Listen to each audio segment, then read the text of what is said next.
장관님, 오늘 아침에 송영길 전 대표가 태블릿 PC 언급하면서 검찰이 좀 증거를 조작한다는 취지로 주장을 했는데 어떻게 보시나요? 자기 범죄 수사를 받아서 아무리 다급하더라도 더불어민주당의 대표까지 지내신 분이 기성 언론이나 야당에서조차 거들떠도 안 보는 저질 허위 괴담에 직접 가담하는 것을 저는 참 안타깝게 생각합니다. 송영길 대표 참 안타깝습니다. 민주당에서는 이재명 대표 영장 청구한다면 7월 말에서 8월 중순 사이에 해라 이렇게 주장하던데 누가요? 민주당 쪽에서 그런 주장이 나옵니다. 이재명 대표가 그러시나요? 이재명 대표가 직접 얘기한 건 아닌데 제가 잘 못 봐. 누가 말씀하셨다는?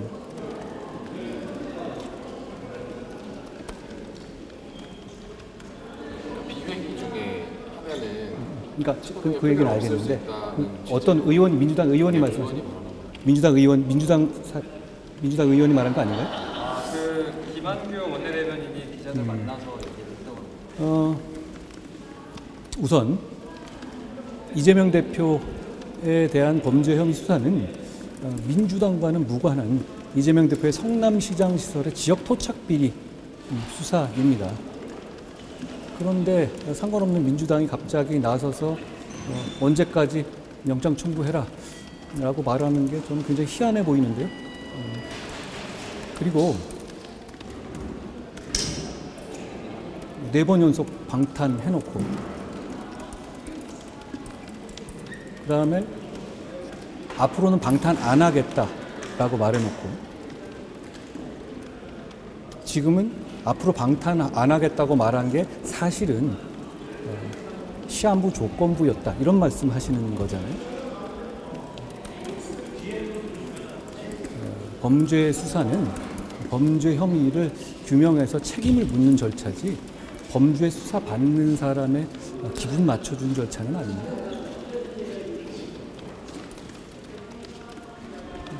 장관님, 생활공간자법에 대해서 법무부 입장 한 번만 다시 설명해 주실 수 있을까요? 어제 이 법사위에서 민주당 의원님들이 저한테 질의하셨던 그런 말씀이시죠. 저는 우선 민주당이 동성 혼인의 법제화를 추진하려는 입장이라면 그걸 정정당당하게 주장하고 국민들의 동의를 구해야 한다고 생각합니다. 어제 저하고 질의 있었던 것처럼 그 법안을 두고 그거는 마치 뭐 동성혼이 아니라 1인 가구에 대한 것인 그냥 핵심을 피해같이 얘기하는 것은 국민을 속이는 면이 있다고 생각합니다. 저는 그 동성혼 법제화라는 문제는 정치인들이 국민을 이래야 한다라고 가르칠 문제는 아니라고 생각하고요. 지금 현재 많은 국민들이 어떻게 생각하고 어떻게 받아들이고 있느냐 그것을 가장 중요하게 생각해야 한다고 생각합니다. 어떤 소수자를 보호한다는 것과 그걸 법제화해서 어떻게 구현해 나가는 문제는 조금 다른 차원의 문제이고 그거야말로 사회적 합의가 필요한 부분이라고 생각합니다. 장관님, 상호주의 원칙에 따라서 국내거주 중국인 특권 주지 않는 것이 바람직하다 이렇게 어제 김기현 대표께서 연설을 하셨는데 일각에서는 중국은 원래 내국인한테도 상호권 안 주기 때문에 그 상호주의만을 따지실 수는 없다 그런 반론도 나오고 하는데 이 문제 다시 부상하는 데 대해서 어떻게 바라보고 계신지. 제가 그동안에 이 문제에서 여러 차례 말한 것을 다시 스크립트에 보시면 전 중국이라고 말한 적은 한 번도 없습니다. 이 문제는 내국인에게 가장 중요한 헌법상 권리를 부여하는 방식과 원칙과 태도에 관한 것이거든요. 저는 그 기준이 상호주의의 원칙이어야 한다고 생각하고 그 부분은 글로벌 스탠다드라고 생각합니다. 중국이 그 영주권에 따른 투표권을 가장 많이 받는 포션을 차지하고 있긴 하지만 중국의 문제가 아니라 일반적인 다른 모든 외국인 영주권자에 대한 얘기라는 말씀을 드립니다.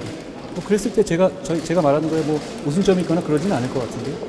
우리 국민이 받는 대우만큼을 대우해줘야 우리 국민들도 그 국가에서 더 해외에서 더 좋은 대접을 받을 수 있지 않겠습니까?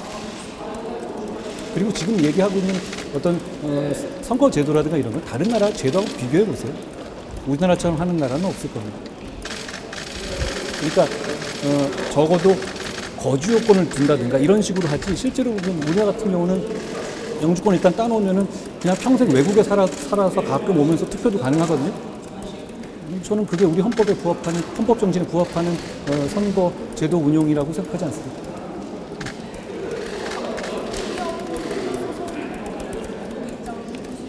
제가 어저께 말씀드렸다시피 그 엘리엇 소송은 뭐 내용은 아실 거고요. 그게 2018년부터 지난 정부에서 쟁송 절차 다 끝난 상황이었고 저희가 결과를 기다리던 상황이었는데요. 말씀드린 결과가 나왔습니다. 지금 저희가 그 결정문을 상세히 분석하고 있고 그 이후에 어떤 저희가 추가적인 조치를 할지에 대해서 충분히 숙고한 다음에 저희가 책임 있는 답변을 좀 가질 수 있을 것 같습니다. 장관님 아까 여쭤봤던 생활자보건법 관련해서 지난 정부 노무부에서도 입법 개정 포함해서 TF도 가동을 했었고 했는데 기조가 좀 바뀌었다고 보여요. 정부를 선택하셨죠, 국민들께서. 그러면 책임 있는 설명을 하고 책임 있는 입장을 가질 수 있는 부분이라고 생각합니다. 지난 정부 하에서도 동성혼 제도를 법제화하겠다는 입장을 냈던 걸로 저는 알고 있지는 않은데요. 아마 그건 잘못 알으셨을 것인데, 다만 저는 이제 이런 이슈가 뭐 논란을 막아야 된다든가 뭐 이걸 어느 한쪽으로 더 치하겠다 이런 의도가 전혀 아닙니다.